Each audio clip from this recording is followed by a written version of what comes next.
principal, teacher, parent, and all my dear friends. My name is Nehali Rajesh Kohli. I am going to speak a few words about Chhatrapati Shivaji Maharaj. Shivaji Maharaj was a great king and a brave warrior. He was the founder of the Maratha. He was born on 19 February 1630 at Shuneri Forts in Pune, Maharashtra. His father named Shaji Bhosle and mother named Jitabai. His teacher was Dadaji Konde.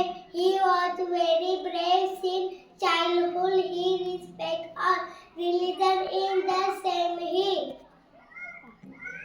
was believed in and justice. Shivaji was giving excellent training in military and administration. He achieved great name when him defeated Afzal Khan. He was the biggest enemy of Mughal. We celebrate his birth anniversary